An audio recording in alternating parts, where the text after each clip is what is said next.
अस्सलाम वालेकुम व्यूवर्स। आज हम अपने व्लॉग का आगाज़ जो है वो एक मुस्बत ख़बर से करेंगे। मुस्बत ख़बर यह है कि पाकिस्तान तहरीक इंसाफ़ की हुकूमत के दौरान उनके वफाकी वज़ीर ग़ुलाम सरवर ख़ान की जानिब से जब एक बयान दिया कि हमारे पायलट जो हैं उनके जो दस्तावेज़ात हैं वो जाली हैं, उनके सर्टिफ़िकेट्स, उनके जो असनाद हैं, डिग्रीज़ हैं, वो जाली हैं और उन जाली डिग्रियों की बुनियाद पर वो जहाज़ जो हैं वो चलाते हैं, यानी वो पायलट नहीं है सही तरीके से और वो किसी जाली तरीके से वहाँ पर आ चुके हैं। तो उसकी वजह से पाकिस्तान को बहुत सारा नुकसान का सामना करना पड़ा। पाकिस्तान की एयरलाइंस जो हैं उन पर पाबंदियाँ लगीं। पाकिस्तान से अमेरिका, यूके, यूरोप हर जगह पे पाबंदी लगी। उसकी वजह से पाकिस्तान को अरबों डॉलर्स नुकसान जो है वो भी उठाना पड़ा। और आज की मुस्बत ख़बर जो है वो ये है कि बरतानिया ने वो पाबंदी जो है अब हटा ली है। पाकिस्तान उसके लिए अप्लाई कर देगा और पाबंदी जो है अब वो हट जाएगी। इस पर वज़ीर दिफ़ा ख़ाजा आसिफ़ ने कहा कि वफाकी काबीना जो है वो अब फ़ैसला करेगी कि इमरान ख़ान और उनके जो वज़ीर थे उनके ख़िलाफ़ कार्रवाई करनी है या नहीं करनी। लेकिन हमारे लिए, आम आवाम के लिए ये भी एक बहुत बड़ी चीज़ है कि आम लोग जो यूके में रहते हैं, बरतानिया में रहते हैं, अगर पाबंदी हट जाती है तो यहाँ से सीधा जहाज़ बरतानिया में लैंड करेंगे या बरतानिया से कोई आएगा तो वो सीधा पाकिस्तान आ सकेंगे। तो उनके लिए एक बहुत बड़ा रिलीफ़ जो है वो आप कह सकते हैं कि मिल गया है। दूसरी बड़ी ख़बर है, वो इमरान ख़ान ने ट्वीट किया है और उन्होंने कहा है कि मुझ पर सख्तियाँ जो हैं वो जेल में बढ़ा दी गई हैं और अब मुज़ाकरात का टाइम नहीं है और वक्त जो है वो गुज़र चुका है। अब सिर्फ़ कौम के सामने एहतजाज का वक्त है। कौम जो है वो सिर्फ़ और सिर्फ एहतजाज पे फ़ोकस करे। दूसरी जो बड़ी बात उन्होंने जो इल्ज़ाम लगाया है, उन्होंने कहा है कि मुझे मालूम है कि एक कर्नल और जेल सुपरिटेंडेंट अंजुम ये सब कुछ आसिम मुनीर के कहने पर करवा रहे हैं। उन्होंने कहा कि मैं अपनी पार्टी को वाज़ेह हिदायत करता हूँ कि अगर मुझे जेल में कुछ हुआ तो उसका हिसाब आसिम मुनीर यानी आर्मी चीफ़ आसिम मुनीर से लिया जाए। तो मैं तो हैरान हूँ कि अब्दू ख़ान साहब जो हैं वो ख़ुद कहाँ जा रहे हैं, वो अपनी पार्टी को कहाँ पे लेके जाना चाहते हैं। पाकिस्तान तहरीक इंसाफ़ जो है वो अपने तमाम तर मामलात में आप समझे कि कंफ्यूज है। अब इस किस्म के इल्ज़ामात से क्या इमरान ख़ान साहब ये समझते हैं उनके लिए आसानियाँ जो हैं वो कम हो जाएंगी, या जो जेल से बाहर उनकी जो लीडरशिप है, जो सेनेट में है, कौमी असम्बली में है, पंजाब असम्बली में है, खैबर पख्तूनख्वा असम्बली में है, क्या उनके लिए वो मज़ीद मुश्किलात जो हैं वो क्रिएट करना चाहते हैं।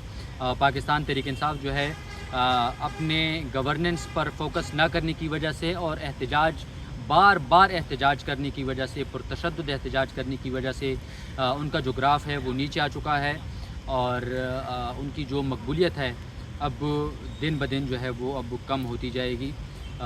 लेकिन अब मैं कोई मशवरा नहीं दे सकता इमरान ख़ान साहब को, क्योंकि उनकी ज़ाती पार्टी है, एक पॉलिटिकल पार्टी के वो सरबराह हैं। लेकिन मैं ये भी नहीं कह सकता कि फ़ौज जो है या आसिम मुनीर जो है वो वाकई उनके साथ कोई इस किस्म की चीज़ करना चाहते हैं।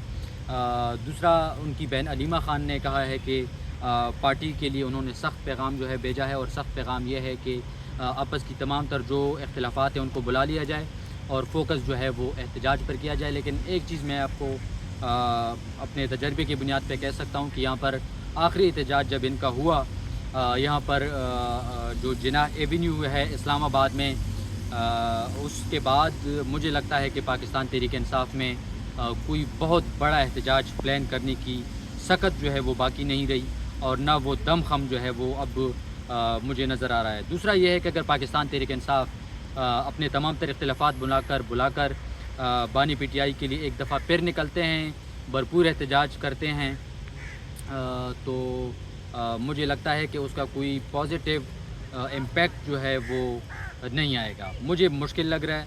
बाकी ये पॉलिटिकल चीज़ें हैं, इसमें कुछ चीज़ें बेहतर और कुछ और भी ख़राब हो सकती हैं इनके लिए, लेकिन फ़िलहाल जो माहौल है वो पाकिस्तान तहरीक इंसाफ़ के हक़ में नहीं है। तीसरी जो बड़ी और अहम चीज़ है जिस पर तबसरा जो है वो अब होना चाहिए, वो ये है कि इमरान ख़ान ने सेनेट की जो नशिस्तें हैं उनके लिए उसका जो मिर्ज़ा अफरीदी है उनके नाम की मंजूरी दी है। लेकिन इस मंजूरी से पहले पाकिस्तान तहरीक इंसाफ़ के साथ अटैच्ड یوٹیوبرز، نام نہاد صحافی اور پاکستان تحریک انصاف کے کچھ رہنماؤں نے جو الزام عائد کیے اپنی ہی قیادت پر، جیسے کہ شبلی فراز پر انہوں نے الزام لگایا کہ 12 کروڑ پیسے جو ہیں وہ انہوں نے مرزا افریدی سے لیے ہیں.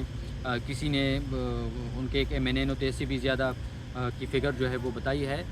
تو اب میں مطلب ہم بھی تو ان تمام تر چیزوں کو دیکھتے ہیں. اگر ایک پارٹی ہے جس کا لیڈر عمران خان ہے، ان کے رہنماؤں میں اتنی ہمت نہیں ہے کہ وہ عمران خان کے سامنے کوئی اپنی دلیل یا منطق کی بنیاد پر اپنی بات رکھ سکے، اور وہی رہنما عمران خان سے پوچھے بغیر کسی سینٹ کے کینڈیڈیٹ سے پیسے لیں گے، اور اس بات کا، ان پیسوں کے لینے کا عمران خان کو اندازہ نہیں ہوگا، تو یہ تو کوئی عام شخص جو ہے وہ بھی ماننے کو تیار نہیں ہوگا.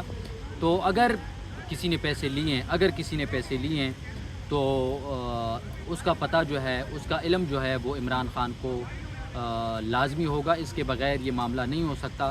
یہ اب خود الزام لگا رہے ہیں، میں نے کوئی الزام نہیں لگایا، لیکن یہ ہے کہ ان کو الزام لگانا ہی نہیں چاہیے.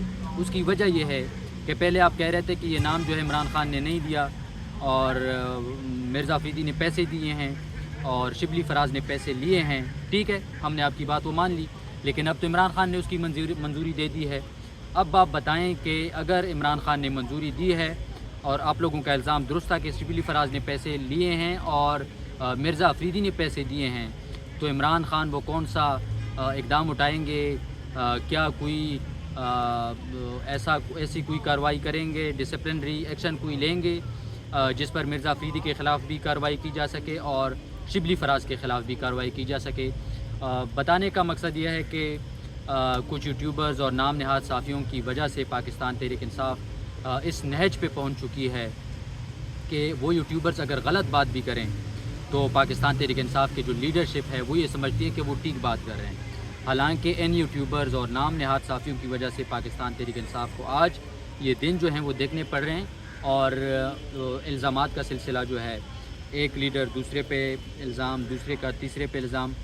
گو کہ آپ یہ تجزیہ بھی کر سکتے ہیں کہ جب اپوزیشن میں کوئی پارٹیز ہوں تو ان کا آپس میں جھگڑوں کا سلسلہ جاری رہتا ہے، لیکن پاکستان تحریک انصاف ایک بڑی پارٹی ہے، اور میں سمجھتا ہوں کہ پاکستان تحریک انصاف گو کہ ان کا جو رویہ ہے، جو طریقہ کار ہے، وہ ہر کسی پہ الزام لگاتے ہیں، لیکن کم از کم اگر آپ کسی پہ الزام لگائیں تو آپ کم از کم یہ بھی ذہن میں رکھیں کہ اگر میری لیڈرشپ یعنی عمران خان ان کو ٹکٹ یا ان کا نام جو ہے وہ سامنے لا رہا ہے، یا ان کے نام کی تصدیق جو ہے وہ کر رہا ہے، تو پھر آگے آپ خود پھر دیکھیں کہ کارروائی جو ہے وہ کیا ہونی ہے. ثاقب سعید کو اجازت دیجیے. اللہ حافظ.